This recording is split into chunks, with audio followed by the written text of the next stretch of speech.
Hi, I'm Judy from Fox Cities Quilt Company, and this is Sunday from the Sewing Room, where we give you tips, tricks, and a few tutorials to help you with your sewing and quilting projects. And if you like what you see, please hit that subscribe button below. So today we're working on another Shannon project, or Shannon Fabrics project, made with Cuddle, and it is this adorable Santa pillow, and it has a zipper in the bottom. So we're conquering your fears with your two most feared projects in the shop, Shannon and a zipper. But it's super easy, and I'm going to show you how.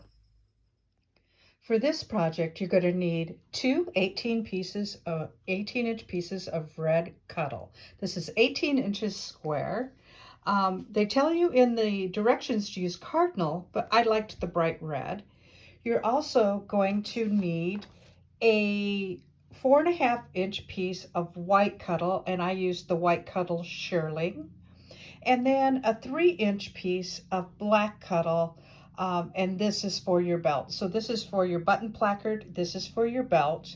And then you're also going to need a zipper. It calls for a 16-inch zipper, but I only had an 18-inch zipper, and I'm going to make that work, and I'll show you how I do that. And then you're going to need 3 little jingle bells for your buttons, some flathead pins, and then also for the belt buckle, as shown on here, I decided I wanted mine to have a little bling, so I am using the Kimberbell glitter embroidery sheet. You can also get this pattern. It is a free pattern on the Shannon Fabrics website, and I will put a link to that pattern in the comment section below. The first step in my project is to sew the white placard or the button placard down to the pillow. And I have pet my fabric, so all of my nap is running the same way, and I want it to all run down, including the placard or the white center for the Santa pillow. I've already pinned this, and these pins are facing this way because I'll sew this side first, and I'll take those out as I go. Then I will flip it around, and these pins are facing down or this way, so that when I flip it around, I'll be pulling the pins out in the same manner. I've already set up my sewing machine, so I have my walking foot on, and I have set it to about a 3, and I'm going to use white thread in the top, the same as my button placard, to applique this piece down.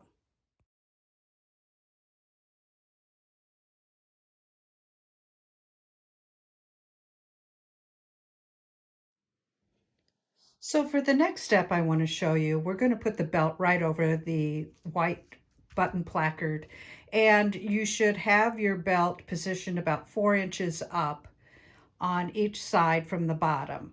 I want to show you that you can see I haven't pinned, because sometimes I like to use a little trick when I feel like it's going to get bunched up over the top of this, which it might.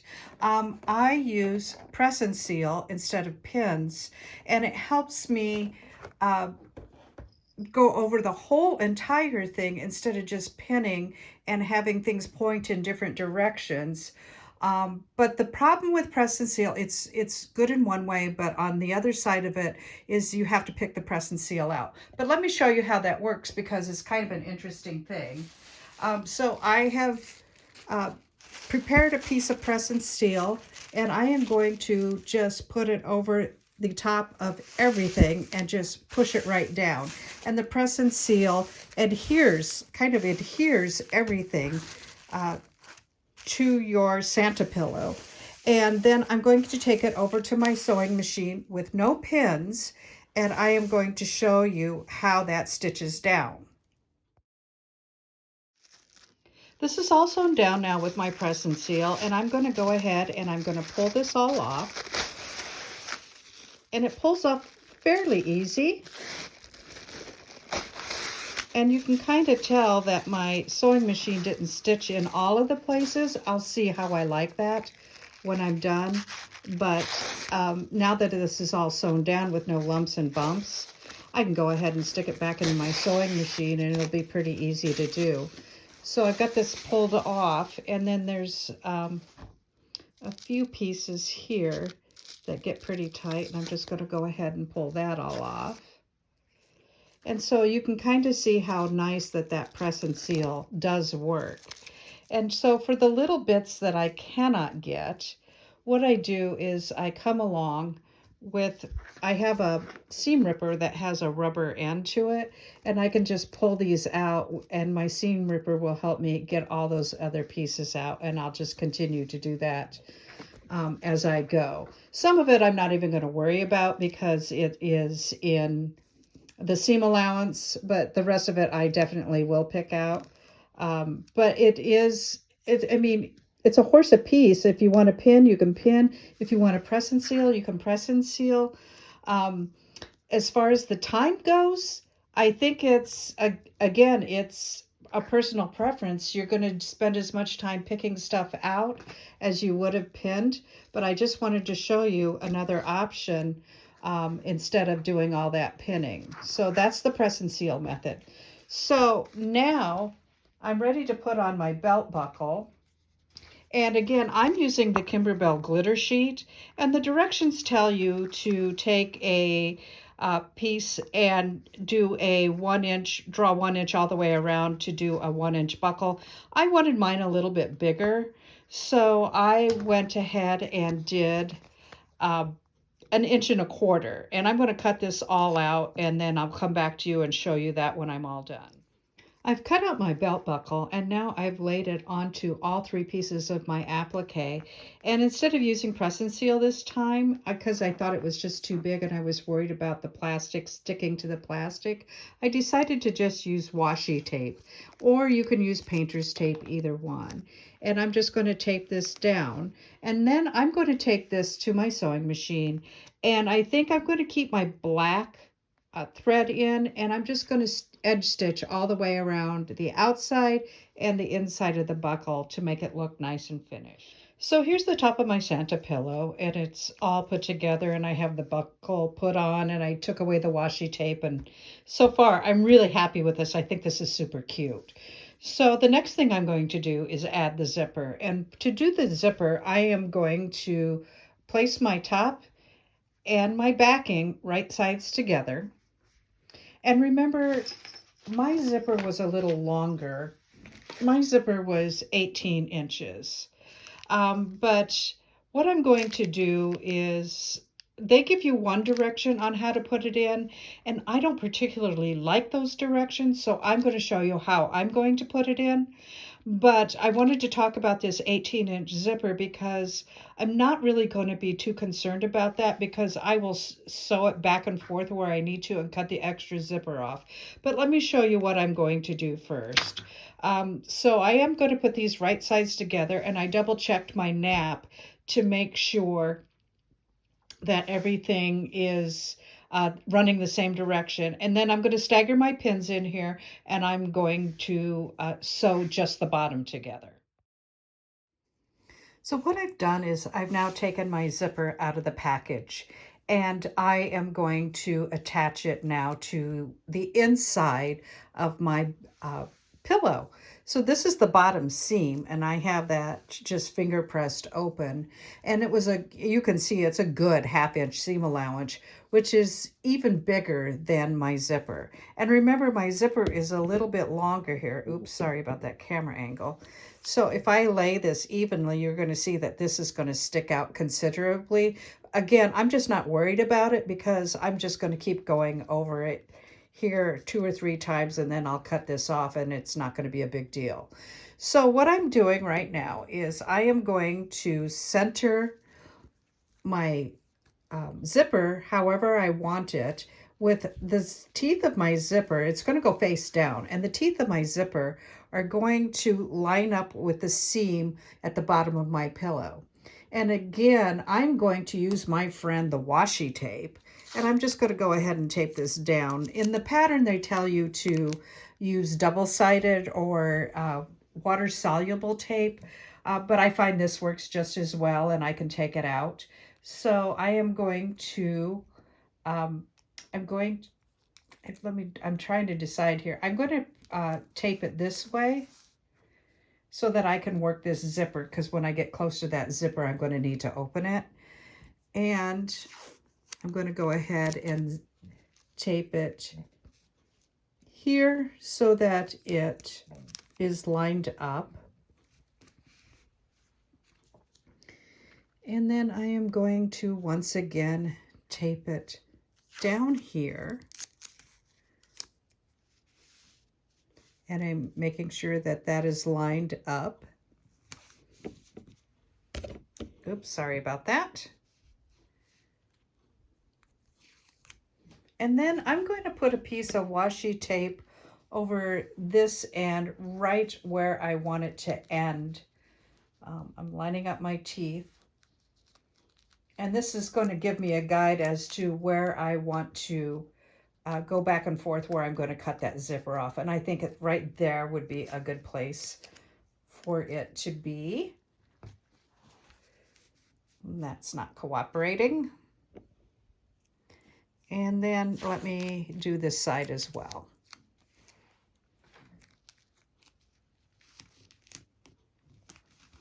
And right there. All right, so now I'm going to go ahead, and you can see this is all taped down. And I'm going to go ahead and take this over to my sewing machine. I did leave my walking foot in, and I'm going to let my walking foot be my guide. So I will meet you over at the sewing machine. I'm here at my sewing machine, and I have opened up this zipper just a little bit, and I'm going to go ahead and stitch across here. I have moved my needle all the way to the left because I don't want to stitch over that metal part that is at the top of your zipper, but I do want to make sure that that is enclosed. So I'm going to go ahead and stitch this, and I'm using my walking foot, and I'm going to take a back stitch so that stays nice and tight, and I'm going to do one more time. And then I lift up my foot to my walking foot, to my machine, and I'm going to go ahead and just pivot my fabric here. And some of my washi tape has come up, but it's fine. I'm going to move this down. And then with my walking foot as my guide, I don't know if you can see it, but I have this encased in here. And I'm going to actually lift my foot up again, or lift my needle up. And now I'm going to go back to the center of my machine. And so that when I sew this, my walking foot the guides are right on the top of the zipper. And then I'm going to be able to sew that zipper down. But when I get to this part here, I will have to lift my foot back up and push that up so that I don't get it too high off of the machine. And now I'm just going to lift up that foot, and I push that right up, and it pushed right up in there. And I'm just going to keep sewing from here. I've sewn all the way to the end with my zipper. And I got to that bottom section of the washi tape. Remember where I marked, because that's where I want my zipper to end, even though my zipper is too long. So I'm going to lift up my foot. I'm going to pivot my project, and I'm going to bring my foot back down. I'm going to make sure that's straight. And all I'm going to do is I'm going to stitch across here and back stitch 3 or 4 times, so that I make sure that that has a good hard stop when I need my project to stop. All right, so here's the bottom of my pillow with my zipper in it. I didn't have the straightest lines, but I think you get the picture. And then here is the extra zipper that I can just cut off. And I'm using my non-fabric scissors to do that. And I'm just going to go ahead and cut that off. So now what I'm going to do in order to reveal my zipper is I'm going to come along with my seam ripper, and I'm just going to open up this seam so that I can reveal my zipper. And then once I get that open, I'm going to come back here and show you what that looks like. So I got to start so you can see how easy that is. And there's that zipper in there. So here we are with our bottom of our pillow with this bottom seam sewn together. And look at that working zipper. It is just opening up, and it is just fine in there. I didn't sew the straightest seam. You'll do better when you do yours, but it works and you get the picture with it. So then I'm going to fold the rest of the pillow right sides together. Sorry about these weird camera angles. I don't have a cameraman today. And so you can see that I have marked 5 inches down and a ½ inch to the corners. So depending on how I'm sewing this, when I pin this, I want to make a gradual incline to this ½ inch mark from here up to here so that we don't have dog ears and then from here down to this way. So it will be hidden in our seam allowance, but I wanted to show you how we should do that so we don't have floppy corners on our pillow. So let me get this pinned and I'll take you to the sewing machine and show you how I do this. And we will just be sewing directly across all of those seams on the bottom.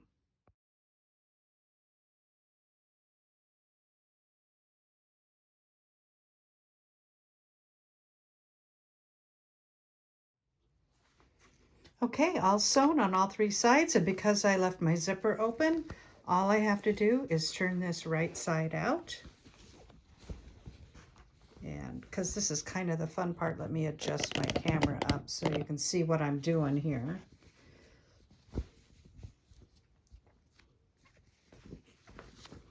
It's pretty cute. I'm just going to push those corners out and then they won't have any dog ears because I did that angle. And as you can see, I still have some press and seal that I have to get out of there, but there you go. Here is your Santa pillow with the zipper on the bottom. And all you need to do is put your pillow form in there. I'm going to be putting an 18-inch pillow form in there. But before I do that, I also have to put on the buttons, which are these little jingle bells. Just like that. So now I have all of my little jingle bells sewn on, and I have an 18-inch pillow form in here, and this project can't be cuter. It's super easy, and what a great gift for somebody. This is Judy from Fox Cities Quilt Company. Thank you so much for watching. Bye-bye.